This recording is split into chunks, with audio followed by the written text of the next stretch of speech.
सबसे let us start. सबसे पहले हमें समझना है कि इलेक्ट्रिक डाइपोल क्या होता है। इलेक्ट्रिक डाइपोल, डाई का मतलब दो है, पोल का मतलब पोलैरिटी प्लस और माइनस।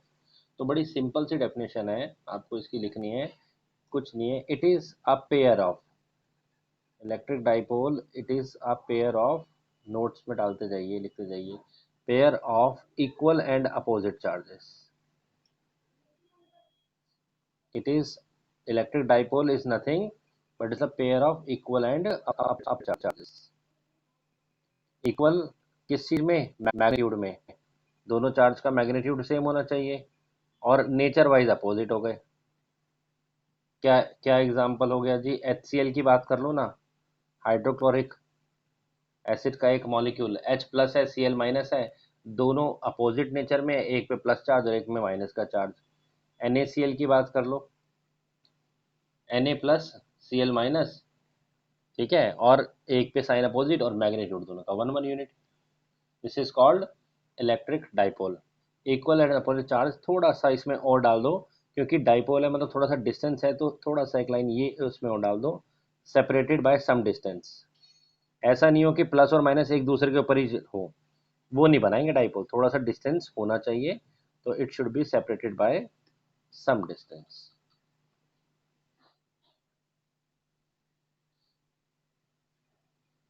ओके, ये डेफिनेशन याद रखनी है आपको। चलो, इलेक्ट्रिक डाइपोल को हम दिखाने के लिए डायग्रामेटिकली ये दिखा दिया, दिस इज से माइनस क्यू और इससे कुछ दूरी पर प्लस क्यू।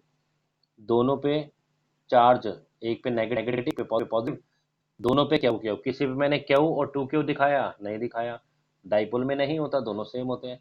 और बीच का डिस्टेंस कुछ है, मान लो, वो अभी हमने मान लिया है, जो इनके बीच का डिस्टेंस है उसको मान लेते हैं 2a।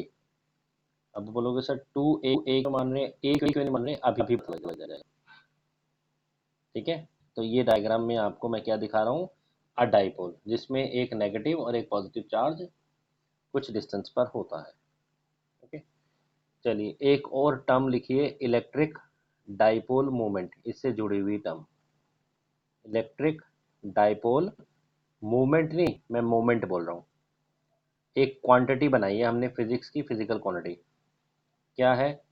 डाइपोल में से किसी एक चार्ज को उठा लो, साइन की बात नहीं कर रहा हूँ, उसके मैग्नीट्यूड को, और डाइपोल की लेंथ से मल्टीप्लाई कर दो। टू, एक जगह 2l ले लो, चलो 2l हमें ज़्यादा बार बार यूज करते, 2 ले लेते हैं बस। इनको मिलाकर मल्टीप्लाई करके जो एक क्वांटिटी है उसका हमने नाम रखा है इलेक्ट्रिक डाइपोल मोमेंट। नोट करो, क्या है electric dipole moment? It is the product of either charge into the length of the dipole.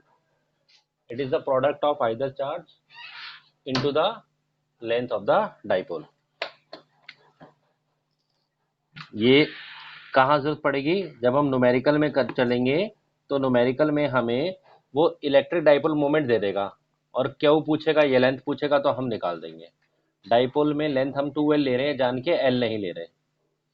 और थोड़ा सा डेफिनेशन नोट करिए, फॉर्मूला नोट करो, ये एक वेक्टर क्वांटिटी है।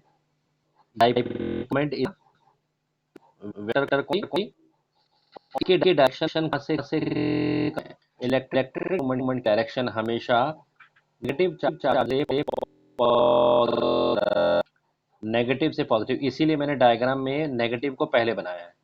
तो अब मैं इस डायग्राम में जो ऊपर बना है, इलेक्ट्रिक डाइपोल पूछूं किस डायरेक्शन में, तो बोलना सर ये इस डायरेक्शन में है, नेगेटिव से पॉजिटिव में। ठीक है, डाइपोल डाइपोल एक्सिस के अलाउंग होती है और नेगेटिव से पॉजिटिव होती है। इसकी एसआई यूनिट क्या होती है? तो सुनिए, चार्ज की यूनिट होती है कूलम, और लेंथ के लिए होता है मीटर, तो इसकी एसआई यूनिट हो गई कूलम मीटर। ओके, हाँ जी आदित्य, क्लियर? अब सिंपल बात है। चलिए चलिए, अब आते हैं इसके मेन पे, जो हमारे एग्जाम में पूछा जाता है हमसे। फिर वही बात कर रहा है, इलेक्ट्रिक फील्ड की स्ट्रेंथ, इंटेंसिटी निकालना चाहता है डाइपोल के केस में। तो हमें एक केस में इलेक्ट्रिक फील्ड की स्ट्रेंथ निकालने के लिए बोलते हैं, ये डाइपोल है, माइनस क्यू पहला चार्ज, दूसरा चार्ज प्लस क्यू, और इनसे इसी की लाइन पर आगे बढ़ जाओ बढ़ जाओ बढ़ जाओ, एक पॉइंट आया P पॉइंट, यहाँ पर हमसे कहेंगे इलेक्ट्रिक फील्ड की स्ट्रेंथ निकाल दो। इसको बोलते हैं एक्सियल ऑफ इलेक्ट्रिक डाइपोल। ये हमारा एक्सिस लाइन है, ये हमारा डाइपोल था, और इसी डाइपोल की हमें एक्सिस लाइन पर, इसी को हमने आगे बढ़ाया, तो एक्सियल लाइन पर एक पॉइंट है P पॉइंट, यहाँ पर इलेक्ट्रिक फील्ड की स्ट्रेंथ निकालनी है।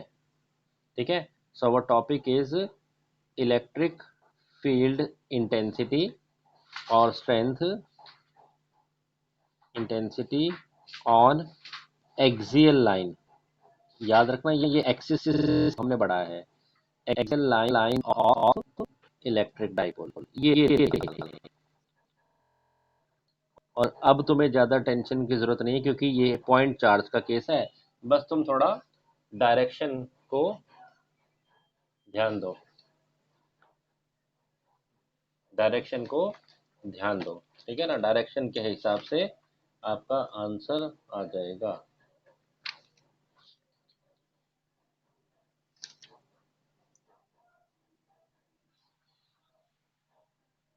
हम्म? हाँ सही सोच रहे, बिल्कुल दिमाग खुल गया। चल, कैसे निकालेंगे देखो। तरीका क्या है भाई, इस पॉइंट पर जहां पर निकालनी है, मैं थोड़ा कलर से इसको अलग से, इस पॉइंट पर इमेजिन करा एक छोटा सा चार्ज रखा है, यूनिट पॉजिटिव चार्ज, और इस पर देखा फोर्स कितना लगेगा, उसके हिसाब से हम निकाल लेंगे। ठीक है, इस पॉइंट पर चलो, तो आसान है। देखो, अच्छा पहले डिस्टेंस की थोड़ी बात भी कर लें जरा, डिस्टेंस। सबसे पहले तो ये जो पॉइंट पी है, मान लेते हैं इसका क्यू से नहीं लेते, माइनस क्यू से डिस्टेंस नहीं लेते, हम इसके सेंटर से डिस्टेंस ले लेते हैं। डिस्टेंस मान लेते हैं ये वाला एक्स, सेंटर से। ठीक है, अच्छा डाइपोल में कितना डिस्टेंस था दोनों में, माइनस क्यू और प्लस क्यू में, ये डिस्टेंस था 2। अब आराम से सोचो, प्लस से इसका कितना डिस्टेंस है पी पॉइंट का, पॉजिटिव से, x, x minus L, positive से, पॉजिटिव से पी तक का। और नेगेटिव से डिस्टेंस कितना है, नेगेटिव से डिस्टेंस है एक्स प्लस एल। सेंटर से एक्स है, एल और जोड़ दिया एक्स प्लस प्लस एल। ठीक है, अच्छा अच्छा अच्छा, भी पहले डायरेक्शन को निपटा लेते हैं। देखो, प्लस वाला चार्ज पी पॉइंट के क्लोजर है, ये इस पर इस तरफ फोर्स लगा में, this is electric field due to positive, let it be E positive. और लेफ्ट माइनस वाला चार्ज इसको लेफ्ट हैंड साइड फोर्स लगाएगा, लेकिन ये फोर्स भी कम होगा, या इलेक्ट्रिक फील्ड की स्ट्रेंथ भी कम होगी। क्यों, डिस्टेंस ज़्यादा स्ट्रेंथ कम, तो ये electric field due to negative बनेगी। तो एक बात तो हमें समझ में पहले से ही आ गई कि net electric field right hand side में बनने वाली है ना। और दोनों अपोजिट डायरेक्शन में, तो उनका माइनस कर देंगे। कोई एंगल नहीं है तो अंडर रूट ए स्क्वायर बी स्क्वायर वाला लॉजिक नहीं लगाते, तो इलेक्ट्रिक फील्ड जो नेट आएगी वो कैसे आने वाली है, हमने समझ लिया भाई, वो electric field due to positive minus electric field due to negative आएगी। ठीक है ना, और किस डायरेक्शन में आएगी, ये हमारे राइट हैंड साइड में आएगी, और ये डायरेक्शन हमारी डाइपोल मोमेंट की डायरेक्शन है। तो इसको मैं अलोंग डाइपोल मोमेंट कर देता हूँ। ठीक है, यहाँ ये चीज़ हटा देता हूँ, ये चीज़ हम क्लियर कर चुके हैं, अलोंग पी। ओके, चलो बस अब हमारा बड़ा काम आसान है। अब कोई, क्योंकि कॉन्टिन्यूस चार्ज तो है नहीं, तो बस अब हमें इनको सॉल्व करना है। चलिए, electric field due to positive, बताओ जी कितनी होगी, के इंटू चार्ज क्यू अपॉन में बीच का डिस्टेंस कितना है, एक्स माइनस एल का होल स्क्वायर। ठीक है, इसकी वजह से इलेक्ट्रिक फील्ड कितनी होगी, ये वाला चार्ज के into Q by R square है, इससे दूरी देख लो। अब दूसरी वाली इलेक्ट्रिक फील्ड कितनी होगी, वो होगी के इंटू क्यू अपॉन में एक्स प्लस एल का होल स्क्वायर।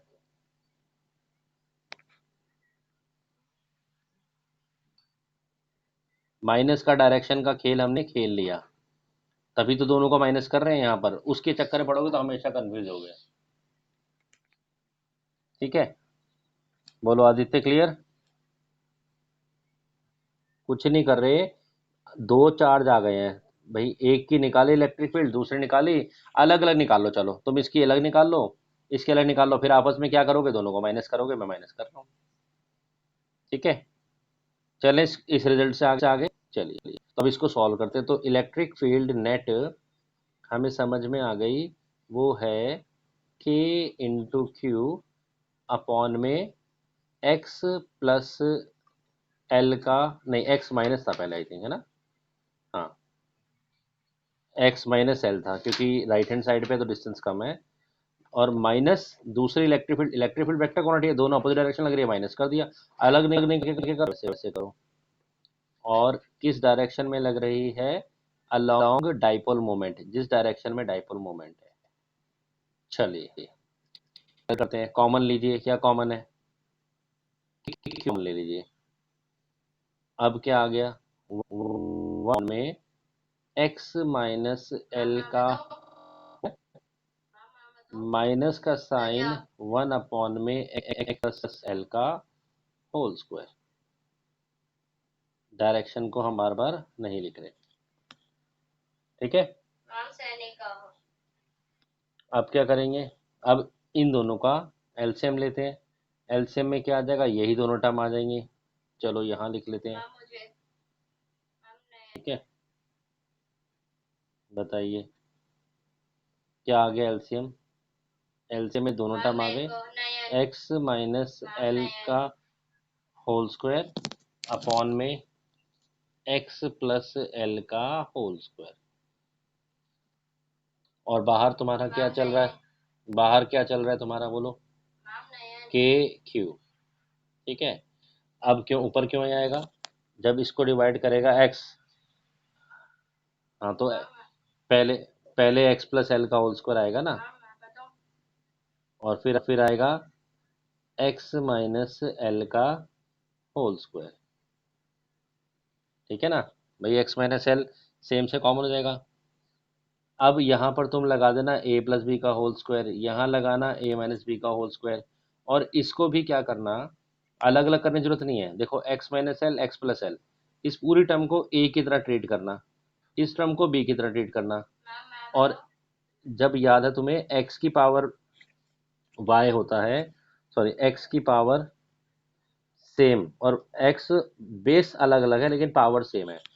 तो बेस आपका एक्स है और उसकी पावर है से मान लो 2, और y की पावर भी 2 है। तो आप क्या करते हो, आप दोनों बेसिस को मल्टीप्लाई करते हो, होल पावर।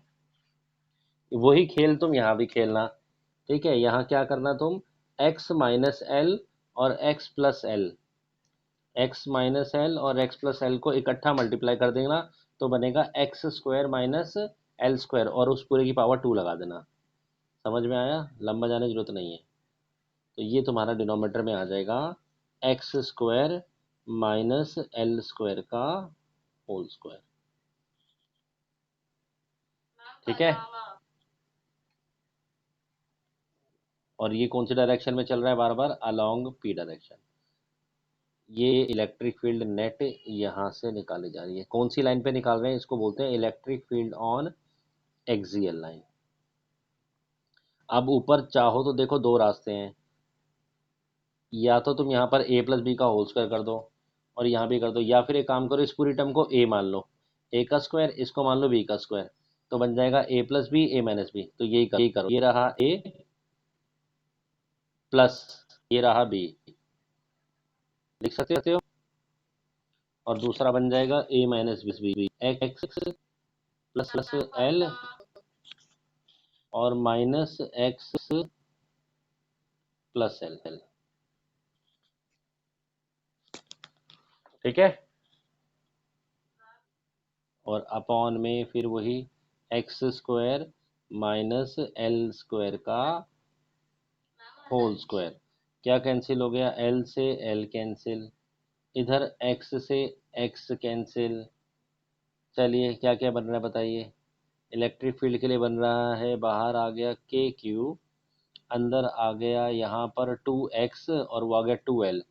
तो 2x और 2l हो गया 4xl, अपॉन में, देखो ठीक है ना, अपॉन में ए प्लस बी ए माइनस बी, हाँ ठीक है, और अपॉन में हो गया तुम्हारा यही term x square minus L square का होल स्क्वायर पी डायरेक्शन में। यहाँ तक नोट करो, फिर मैं तुम्हें एक चीज़ और बताता हूँ इसके बारे में, ठीक है। अब सुनो, अभी एक तो तुम्हें बताई थी मैंने इलेक्ट्रिक डाइपोल मोमेंट, अब जरा उसको डालो यहाँ पर। क्या थी electric dipole moment? Electric dipole moment आपको बताई थी, वो होता है क्यू इंटू टू एल, ठीक है। एक काम करते हैं, इस फोर को स्प्लिट करते हैं और इस फोर को लिखते हैं, टू अलग कर देते हैं और एक टू अलग कर देते हैं। अब देखना, ये क्यू इंटू टू एल क्या बन गया? बन गया डाइपोल मोमेंट, देख लो, फोर को तोड़ दिया। तो नेट इलेक्ट्रिक फील्ड का हमारा बड़ा फेमस फॉर्मूला बना, टू पी के अपॉन में X square minus L square का whole square along dipole moment. Direction कौन सी है? Dipole moment. This is our final result. Calculation से डरने की जरूरत नहीं है, पहले वाली लाइन का जो कंसेप्ट बताया था, एक की पॉजिटिव एक की नेगेटिव, उसके बाद कैलकुलेशन करिए, कोई ऐसे डरने वाली इसमें बात नहीं है। तो इलेक्ट्रिक फील्ड एक्सियल लाइन पर हमेशा डाइपोल मोमेंट की डायरेक्शन में होती है। जिस डायरेक्शन में डाइपोल मोमेंट होगी उसी डायरेक्शन में इलेक्ट्रिक फील्ड होगी। एक स्पेशल केस पर आते हैं। स्पेशल केस ये है कि मान लो जो पी पॉइंट है वो बहुत, डाइपोल तो तुम्हारा हमारा बहुत छोटा छोटा है इतना, और ये जो पी पॉइंट है ये बहुत दूर है, दूर है, इतना दूर है कि ये जो सेंटर से इसका डिस्टेंस है एक्स, जो हमने पहले भी लिया था, और जो डाइपोल की लेंथ है 12, बहुत छोटी रह जाती है, एक्स बहुत बड़ा रह जाता है। तो ऐसे केस में अगर पॉइंट पी बहुत दूर दूर है, या डाइपोल को बोलते हैं शॉर्ट डाइपोल, इस केस को बोलते हैं for a short dipole, for short dipole और आइडियल डाइपोल, पी अगर बहुत दूर है, दोनों बातें नोट कर लेना, for short dipole if P is very greater than distance, dipole की लेंथ जो हमने ली थी 12, तो उस केस में पी, सॉरी पी नहीं, एक्स जो डिस्टेंस था वो बहुत बड़ा है, तो एक्स का स्क्वायर तो पता नहीं कितना कितना बड़ा हो जाएगा एल से या एल स्क्वायर से। तो ऐसे केस में यहाँ पर देखो, एल स्क्वायर एक्स स्क्वायर में माइनस करने या प्लस करने का कोई इंपॉर्टेंस नहीं रह जाता। एक्स यानी कि सेंटर से दूरी तो बहुत ज़्यादा, एल डाइपोल की लेंथ का आधा, वो बहुत छोटा, तो इग्नोर मारो इसको। अगर इग्नोर मारोगे तो फॉर्मूला तुम्हारा क्या बना, ध्यान से देखो, टू की एक्स की पावर हो गया 4, है ना, एक्स की पावर कितना हो गया 4, ऊपर एक एक्स भी था क्या? ऊपर एक एक्स मिस हुआ है मुझे लग रहा है फॉर्मूला में, टू के P x, Q into two P L में एक एक्स होगा ऊपर, या आर होगा डिस्टेंस, कुछ मिस हुआ है, क्वेश्चन में चेक कर लेना। एक, हाँ, तो ऊपर एक एक्स होगा और यहाँ भी एक एक्स फोर आएगा, कट कर ये एक्स क्यूब आएगा, यहाँ पर एक्स भी है। तो तुम्हारा इस केस में ये जो तुम्हारे न्यूमेरिकल में फॉर्मूला लगता है वो ये लगता है, टू के पी अपॉन में एक्स क्यूब, ये न्यूमेरिकल का फॉर्मूला बन गया।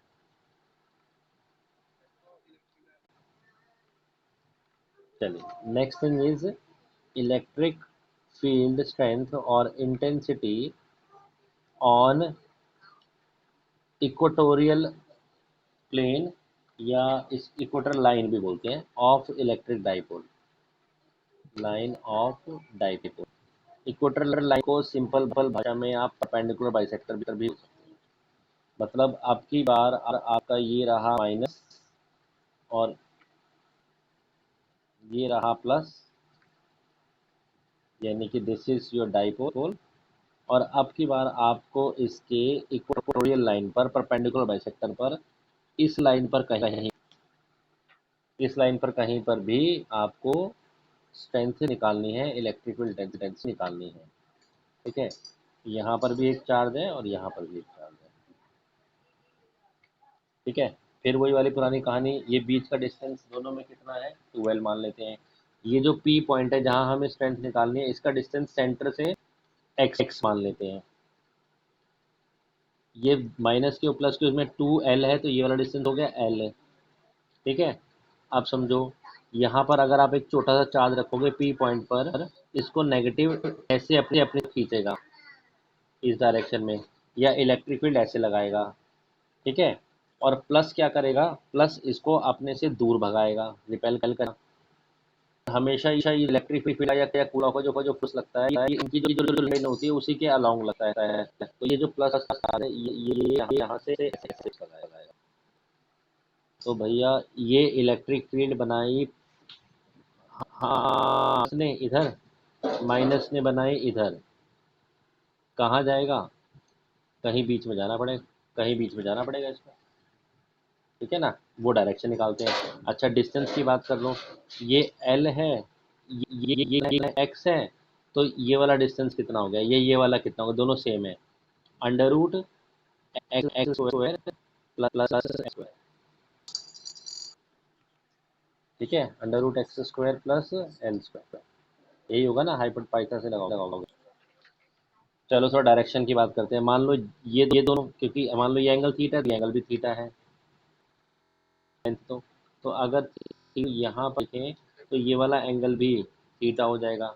अगर थीटा हो जाएगा तो इलेक्ट्रिक फील्ड जो ऐसे लगे, दो कंपोनेंट बनेंगे, एक ये वाला कंपोनेंट, एक ये वाला component। फिर से दिखाऊं, इलेक्ट्रिक फील्ड आपकी ऐसे एडी लग रही है, इसके दो कंपोनेंट बने, एक electric field along Y axis, electric field along X axis. इसी तरह से जो नीचे नेगेटिव वाला इलेक्ट्रिक फील्ड लगा रहा है ये वाला, इसके भी दो कंपोनेंट बन जाएंगे, ऐसे और ऐसे से। अब ध्यान से देखो, ये वाला कंपोनेंट और ये वाला हो गया कैंसिल, इसको भूल जाओ। इस हाँ, और दोनों ऐड अप हो जाएंगे। ठीक है, अब को फिर दोबारा से दिखाता हूँ तो जोड़ के, इस पॉइंट पर, ये जो पॉइंट है पी, इस पर पॉजिटिव वाले ने इलेक्ट्रिक फील्ड बनाई, हमने लिया ये वाला एंगल थीटा, यही समझ का, बाकी कुछ खास नहीं है। तो इसके दो कॉम्पोनेंट ने, एक बना along Y axis electric field E sine, और अलोंग एक्स एक्सिस इलेक्ट्रिक के दो पार्ट होगा ई कॉस थीटा। इसी पॉइंट पर ये एक और इलेक्ट्रिक फील्ड लगी, नेगेटिव ने लगाई, इसी कंपोनेंट ये बना ई साइन थीटा, और वो दूसरा कंपोनेंट बना ई कॉस थीटा। तो फिर अब देखो, पहले तो इसको भूल जाओ, ये भूल जाओ। ठीक है, अब ई साइन थीटा की तो भाई ई साइन थीटा एक दूसरे को क्या कर रहा है, कैंसिल कर रहा है, अपोजिट है, जैसे कल समझाया था। तो इसको हटा दो। अब क्या हुआ, अब ये हुआ कि इलेक्ट्रिक फील्ड एक तो लेफ्ट साइड में लग रही है, ई कॉस कॉस थीटा और ई कॉस थीटा ऐड हो रहा है, और ये 2 ई कॉस थीटा है, बस। तो अब तुम्हारे लिए, अगर तुम नहीं समझ सकते तो याद कर लेना कि नेट इलेक्ट्रिक फील्ड जो लग रही है वो अल्टीमेटली क्या होगी, 2 ई कॉस थीटा होगी। और किस डायरेक्शन में होगी, ये हमारी स्क्रीन के लेफ्ट में होगी। डाइपोल मूवमेंट तो जा रही है राइट में, डाइपोल मूवमेंट कैसे कैसे, ये तो उल्टी तरफ आ गई। तो आप लिखा अपोजिट डाइपोल मूवमेंट। और अब इसको दिमाग में सेट कर लो, अगर आप इलेक्ट्रिक डाइपोल के परपेंडिकुलर बाइसेक्टर के ऊपर कोई पॉइंट ले रहे हो और वहां इलेक्ट्रिक फील्ड की स्ट्रेंथ निकालना चाहते हो, तो हमेशा वो उल्टी डायरेक्शन में होगी। ठीक है, एक बात। दूसरे की मैंने E1 और E2 अलग अलग क्यों लिया, क्योंकि E दोनों के लिए सेम है। क्यों सेम है, देखो दोनों के ही E के लिए क्या करोगे आप, के इंटू चार्ज, मैग्नीट्यूड वो दोनों के लिए क्यू है, अपॉन में डिस्टेंस का स्क्वायर, दोनों के लिए ही डिस्टेंस कितना है, under root X square plus L square का होल स्क्वायर में रूट हट जाएगा, इसलिए मैंने अलग अलग नहीं ली। ठीक है, बोलो बोलो, क्लियर है भाई। पॉजिटिव के लिए भी यही करोगे, नेगेटिव के लिए डायरेक्शन हमने जोड़ दी। अब आपको क्या करना है, ई नेट में ये वाली वैल्यू डालनी है। चलो डालते हैं, ये हटा देते हैं और अब लिखते हैं ई नेट में वैल्यू। तो जो इलेक्ट्रिक फील्ड पी पॉइंट पर बनेगी उसकी वैल्यू हो गई 2 इंटू ई बताया मैंने के इंचार्ज अपॉन डिस्टेंस का स्क्वायर, डिस्टेंस अंडर रूट था तो स्क्वायर से अंडर रूट हट गया x square plus L square और cos थीटा। cos थीटा होता है बेस ऑन हाइपोटेन्यूज। अगर तुम इस ट्रायंगल में आ जाओगे, ये ऐसे दिखाता हूँ, या उस वाले में भी चले जाओगे तो बेस अपॉन हाइपोटेन्यूज की वैल्यू बोलो, जल्दी बोलो, बोलो भाई। एल अपॉन हाँ हाँ under root X plus L square. Distance है ना, डिस्टेंस सही है ना, ये ना, और डायरेक्शन कर दिया अपोजिट टू पी। क्या x square upon L square को हम क्या लिख सकते हैं, पावर 1/2 बिल्कुल लिख सकते हैं, रूट हटा के लिख सकते हैं। ये पावर ये पावर है 1, बीच में मल्टीप्लाई का साइन है, दो बार ऐड कर दो बेस से में तो पावर बन जाएगी 3/2। तो ये दोनों को भी हटाओ हटाओ और पावर कितनी लगा दो, 3/, ठीक है, यहाँ भी। और फिर वही वाली बात पुराने वाली, two Q Q into L क्या बन जाता है, पी बन जाता है, बन जाता है। तो इसको भी हटाओ और क्या लगा दो, क्यू एल इंटू इसकी जगह लगा दो पी। ये तुम्हारा रिजल्ट आ गया। कौन सी डायरेक्शन में लगेगा ये लगेगा तुम्हारा उल्टी डायरेक्शन में, opposite to dipole.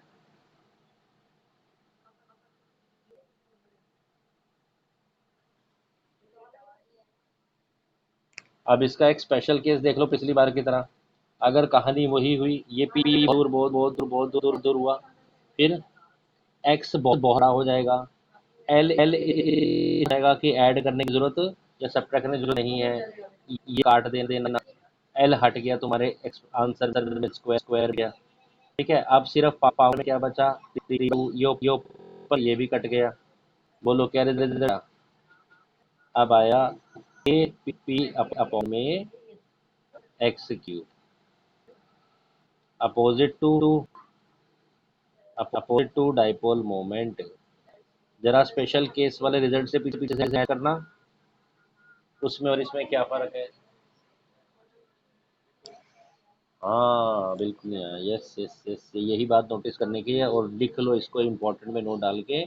Electric field axial पर, शॉर्ट डाइपोल की बात कर रहा हूँ, और इलेक्ट्रिक फील्ड इक्वेटोरियल पर, एक्सियल पर अगर डिस्टेंस सेम है तो वो डबल होती है, 2:1 के रेशियो में होती है, नोट में डाल लो।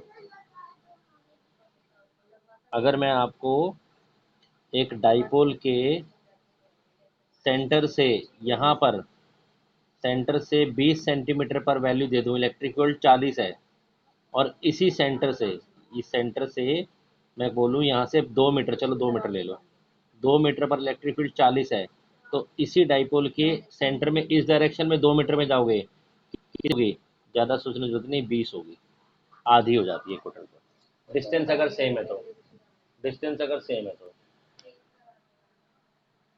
ठीक है। Yes, electric field on any general point of dipole, ठीक है, हेडिंग डाल लेना, ऑन एनी जनरल पॉइंट, कोई भी जनरल पॉइंट है डाइपोल का, उस पर निकाल रहे हैं जनरल पॉइंट ऑफ डाइपोल, ठीक है। और दोनों रिजल्ट हम ध्यान रखेंगे, ये हम शॉर्ट केस वाला केस को लेकर कर रहे हैं। देखो अब आपका डाइपोल ये रहा माइनस, ये रहा प्लस क्यू, ठीक है। अब ना पॉइंट हमारा परपेंडिकुलर बाइसेक्टर पर ना एक्सियल पर है, तो हम मान लेते हैं इसके सेंटर से ये यहाँ पर कहीं पर है पी पॉइंट, ठीक है। डिस्टेंस वही सेंटर से एक्स, और ये वाला एंगल है मान लो थीटा, कोई तो एंगल हो, अब तो एंगल की टर्म में बात कर रहे हैं ना, ये थीटा होगा। अब देखो डाइपोल मोमेंट तुम्हारी कैसे है, तो आप लोगों की डाइपोल मोमेंट की डायरेक्शन ये होती है, ये होती है।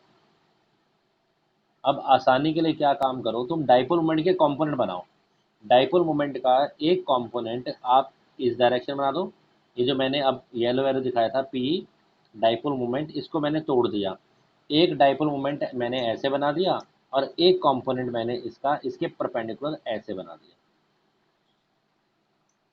ठीक है। देखो जरा, इसको हटा देते हैं, अब आपके पास क्यों नहीं है, देख लो, उसके परपेंडिकुलर है, इसके परपेंडिकुलर। हाँ, उसके परपेंडिकुलर होना चाहिए था ना। ये दोबारा से देखते हैं, ये पी पॉइंट हो गया थीटा एंगल पर। अब हमने क्या करा, हमने डाइपोल मोमेंट जो हमारी असली में ऐसे थी, इसको दो कंपोनेंट में तोड़ लिया। एक इस पी की लाइन के अलोंग ले गए और एक परपेंडिकुलर ले गए, मतलब एक डाइपोल मोमेंट ये चला गया, एक डाइपोल मोमेंट ये चला गया। असली ये था। अरे भाई, ये आपस में ये दोनों परपेंडिकुलर हैं कि नहीं? हमेशा, हमेशा डाइपोल मोमेंट के तो पर डाइपोल ये इसके दो कंपोनेंट बना दिए।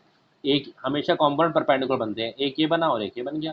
ये दोनों परपेंडिकुलर हैं कि नहीं है? इसको भूल जा। समझ गया? डाइपोल मोमेंट को हमने दो कंपोनेंट में तोड़ लिया, और दो कंपोनेंट्स हमेशा जब भी परपेंडिकुलर बनते हैं। अब ध्यान से सुनो, ये अगर पी है तो ये वाली डाइपोल मोमेंट, ये वाली ये हो गई पी कॉस थीटा, ये वाली हो गई पी कॉस थीटा, और ये वाली हो गई हमारी पी साइन थीटा। ठीक है? अब तुम डाइपोल को ऐसे मत सोचो कि ये ऐसे ऐसे रखा हुआ है। अब तुम सोचो, ये डाइपोल पार्ट होगा, एक डाइपोल ऐसे है और इसी के दूर एक पॉइंट पी है। मतलब ये जो पॉइंट पी है, ये पी कॉस थीटा वाले डाइपोल के एक्सियल लाइन पर है। और अब तुम्हें और दिखाता हूँ मैं। और ये जो दूसरा डाइपोल है, ये वाला डाइपोल इसके पी पॉइंट इसके परपेंडिकुलर बाइसेक्टर पर है। अगर मैं इस पूरे डाइपोल को बना दूं और इसका परपेंडिकुलर बाइसेक्टर ये लाइन होगी। ठीक है? ये ऐसे देखो, ऐसे देखो, ये एक डाइपोल पड़ा हुआ है, इसका परपेंडिकुलर बाइसेक्टर ये लाइन होगी, बीच में से काट दिया, और इस पॉइंट पे तुम्हें निकालनी है। नहीं समझ में? दोबारा देखो, पिछला केस देखो, याद करो। ये डाइपोल रखा हुआ था, ये डाइपोल रखा हुआ था, और ये परपेंडिकुलर बाइसेक्टर था, सेंटर से लगा रहे थे, ये डाइपोल मूवमेंट थी। ठीक? इसको इसको घुमा के तुम ऐसे देखो, ये देखो देखो, घुमाते जाओ इसको, घुमाओ घुमाओ घुमाओ घुमाओ घुमाओ, इधर आकर घूम के ये कैसे बनेगा? समझ गया? आसान बता। ये तुम्हारा डाइपोल मोमेंट है। सॉरी, नीचे आ रहा है ना, ये तुम्हारा डाइपोल मोमेंट है, ये वाला ये। और अब इसका परपेंडिकुलर सेक्टर काटो, ये बीच में जाएगी और इसके ऊपर ये पॉइंट है। ठीक है? और अगर डाइपोल मोमेंट ऐसे है तो इलेक्ट्रिक फील्ड उसके उल्टी डायरेक्शन बनती है। मतलब जो हमारा गिवन डाइपोल था उसके हमने दो कंपोनेंट बना लिए। एक डाइपोल मोमेंट की डायरेक्शन ये वाली है, और इसके ऊपर पी पॉइंट है इसी के एक्सिस में, तो इलेक्ट्रिक फील्ड ऐसे बनेगी। ये इलेक्ट्रिक फील्ड किसकी बनी? ई पी कॉस थीटा वाले की वजह से। और ये जो डाइपोल मोमेंट है इसके उल्टे डायरेक्शन में यहाँ पर इलेक्ट्रिक फील्ड किसने बनाई? ई पी साइन थीटा ने। बोलो, ये वाली बात समझ में आ गई? तो आप बढ़ सकते हैं साइन थीटा में। अब जो तुम पॉइंट देख रहे हो वहां पर ई नेट कैसे आएगी? अच्छा, पहले एक्सेल का फॉर्मूला देखो, अभी तुमने याद किया था, अभी तुमने एक्सेल का फॉर्मूला निकाला था स्पेशल केस वाला। वो फॉर्मूला क्या था? वो फॉर्मूला था 2 k पी अपॉन में एक्स क्यूब, डिस्टेंस एक्स है। लेकिन यहाँ पर पी असली में पी नहीं है, पी कॉस थीटा है एक्सेल वाले केस में। भाई, डाइपोल मोमेंट को हमने तोड़ दिया पी कॉस थीटा में। परपेंडिकुलर वाले केस में आप लोगों ने निकाला था सिर्फ के पी अपॉन में एक्स क्यूब, और इस केस के में पी नहीं है, पी साइन थीटा है। ठीक है? कोई रॉकेट साइंस नहीं चल रही है, सिंपल फिजिक्स चल रही है। बोलो जी, क्लियर? दोबारा से देखो। भाई, आप ये सोचो, ये डाइपोल था, इस डाइपोल को भूल जाओ, इसकी जगह ये लो, हटा देता हूँ मैं। इसकी जगह इसके हमने दो डाइपोल बना दिए, भूल जाओ 2 मिनट के लिए। अब आप इसकी जगह दो डाइपोल देखो। एक डाइपोल ऐसे पड़ा हुआ है, उसके पी पॉइंट पर डाइपोल मोमेंट निकाला, और एक डाइपोल ऐसे रखा हुआ है, उसके परपेंडिकुलर बाइसेक्टर पे आ रहा है वो पॉइंट। कहीं भी घुमा के रख लेना, हमेशा दो कंपाउंड बना सकते हो। अब वो दोनों की डायरेक्शन जो है, रिजल्टेंट कैसे होगी? 90 पे रिजल्टेंट कुछ ऐसे होगी इस डायरेक्शन में। तो उसके लिए हमारे पास फॉर्मूला है, अब सारी जगह क्लियर करते हैं। ई नेट, ई नेट कैसे आएगी? था ही नहीं, चलो आप, परपेंडिकुलर पे बताया ना मैंने, हमेशा एक्सियल पर हमेशा डबल होती है। चेक कर लो। तो इलेक्ट्रिक फील्ड नेट दोनों के अंडर रूट के स्क्वायर से आएगी, यानी कि अंडर रूट में ई अलोंग एक्स एक्सिस, ये वाली ई अलोंग एक्स एक्सिस या ई एक्सियल मान लो, चलो इसका स्क्वायर प्लस ई परपेंडिकुलर का स्क्वायर से आएगी। अब वैल्यू डालना दोनों की, कॉमन कॉमन लेना, क्या कैलकुलेशन करना आप पे छोड़ दिया। रिजल्ट आएगा K P X cube under root 1 + 3 cos square theta. ये जनरल केस है, हर सिचुएशन पर लागू होगा, हर सिचुएशन के लिए ये केस एप्लीकेबल है।